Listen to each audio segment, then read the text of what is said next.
All right, before we get rolling and leaving milepost 36 behind, just a quick note. This is probably the best run in terms of milepost markers that you will see on the line.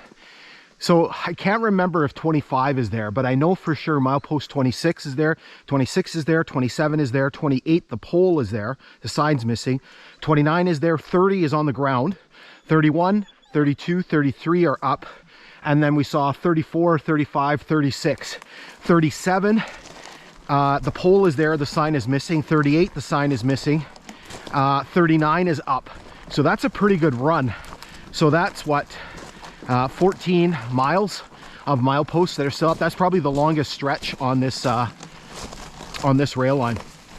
All right, so our next stop is coming up just right up there. Noah's waiting for us there, so whew, it's a little lighter without Luna in the trailer. All right, we completely missed this, which is kind of a valid excuse because it was completely hidden by this brush here, by these trees. So we do have a milepost marker, so you can see it, the mileage on there. I don't know if you can make it out, 36.102. So again, that is the mileage on the Kinghorn. And so for the original line, that would be 136.82. 136.82. So there is a trestle crossing here. And so what we're doing here is we're approaching the northeast corner of Turkey Lake. Doesn't really look like it's part of Turkey Lake, but it's kind of connected. So I'm going to say it's part of Turkey Lake.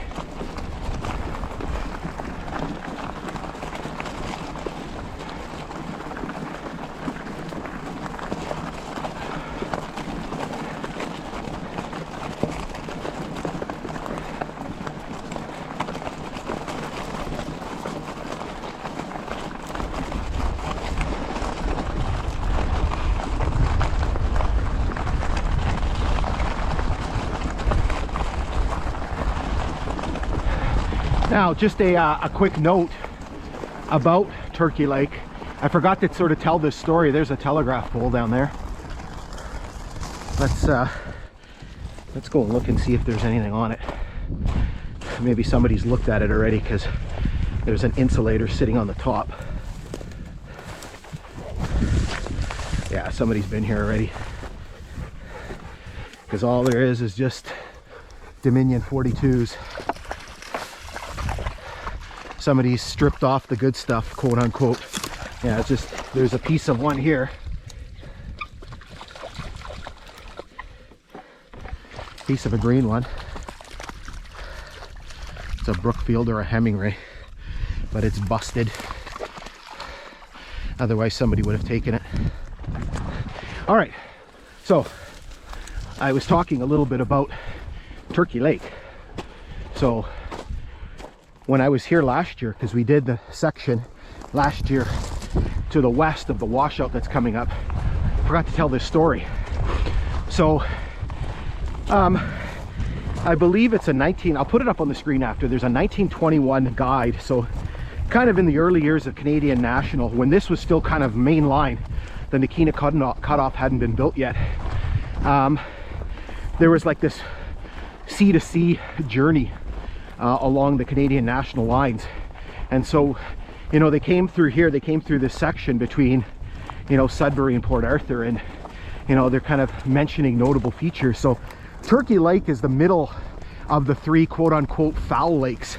So you have wild goose, you have turkey, and you have partridge. Now, apparently the original name for Turkey Lake was No Turkey Lake, and the reason why was when they were doing the survey for this line,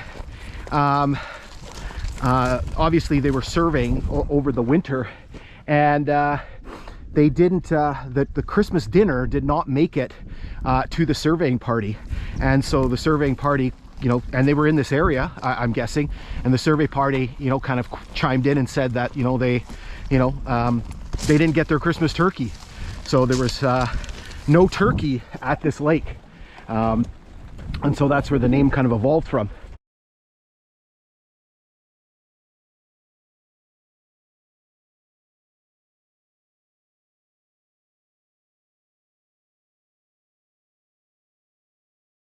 Okay, So what we're going to do here is we're going to make our way across this this structure. You can basically see it is suffering a little bit of damage. You can see there's a bit of washout on this side. It is one of the ballast deck trestles. So there are still some ties on there. You can see the milepost marker is still there, which is good. So the 36.2. So again, that is the mileage on the Kinghorn. And so for the original line, add the 100.8. And so that would be milepost 137. So here you can see a lot of damage. I'm guessing, I don't know what's happening here. Like, you can see that there's a whole bunch of rock that's been dumped on here. But this rock is kind of big, and I can't imagine it would be moved by a washout. You can see the beaver has built the dam here, and that's what's caused a lot of problems. And you can see the fiber optic cable here. Part of the conduit is exposed.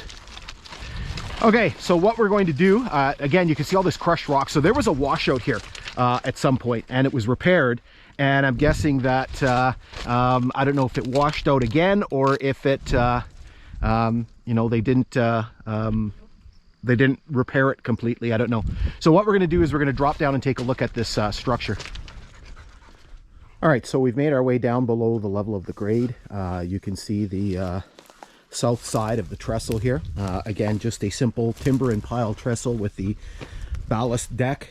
4 sets of bents, I think. I'll double check that on my profile map. I'll put that up there.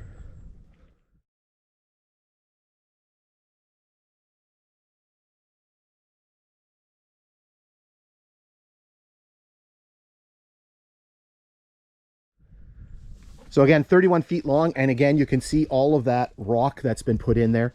It's not particularly high. It's maybe 6 feet. I'm just trying to judge it by me, but it doesn't look particularly big. You can see how it's all plugged up underneath there. You can see the piles from the previous structure, and you can see how it's all plugged up under there. And I'm guessing that was the reason for that washout work there.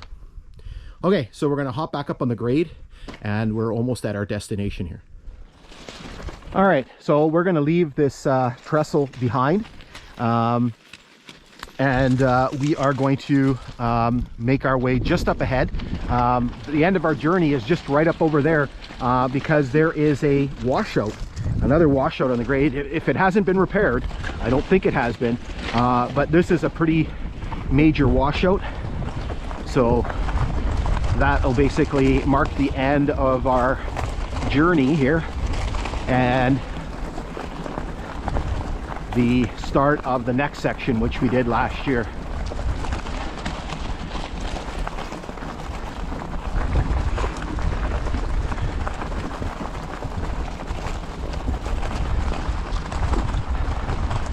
Yeah, there's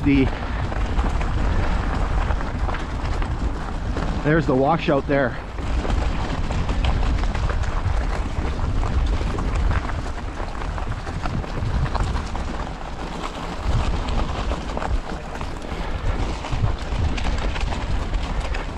So you can see that there is a considerable washout. Was that a beaver? Something splashed in the water. So you can see the length of the washout here. It's got to be 40 feet, if not 50 feet. You can see the exposed fiber optic cable, which again, we mentioned at the beginning of this episode is not good. That is a major fiber optic cable. Luna's having a little swim and get some water, and so hopefully this gets repaired because I don't know what kind of damage that loss of that fiber optic cable will cause. So anyway, so this is the end of our adventure for today. The journey continues on the other side of this washout. So we were here last July and we basically did the section here right from this spot here alongside Turkey Lake and the Nipigon River all the way up to milepost 40 on Partridge Lake. So hopefully you've enjoyed today's adventure. A little bit more of a quiet area, a couple trestles, some milepost markers, and of course these two washouts. So anyway, we'll be back just as soon as we can with more adventures.